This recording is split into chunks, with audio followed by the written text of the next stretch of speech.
The gavel fell, and Ben McCarthy was free. Mira, that was fast, Lucia thought, stunned. She'd been expecting something else. A bit more theater, perhaps. At the very least, a token few questions, or some fussiness from one attorney or the other. The prosecutor looked pale and drawn in the early morning hour, squinting against the harsh overhead lights. She was a hard-looking woman, with dark hair and a fashion sense that tended toward square-cut shoulders and block skirts with sensible shoes. No doubt she won a lot of cases, but it wasn't on style points. Lucia didn't begrudge her the lemon-sucking expression, considering how humiliating it was to have to publicly acknowledge a prosecutorial mistake of this magnitude. This had been a gigantic miss for the cops and the district attorney's office. A murderer had gone free, and a cop, not a good cop, granted, had been wrongly accused and convicted. McCarthy's life was over, professionally speaking. He was damn lucky that it wasn't over in every sense. The time he'd spent behind bars had been hazardous. He had the mended bones to prove it. As soon as the gavel hit wood, McCarthy turned to look over the sparse crowd in the courtroom. Looking for Jazz Callender, Lucia knew, because he and Jazz had always been close, and it was reasonable to expect her to be present for his exoneration.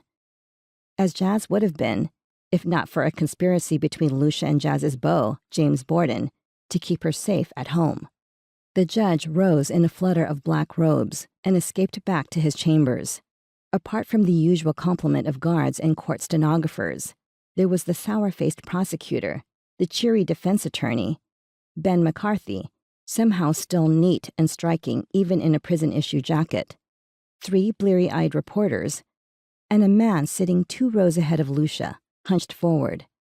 McCarthy's eyes gave up the search for Jazz and fastened on her, and Lucia felt an undeniable surge of something.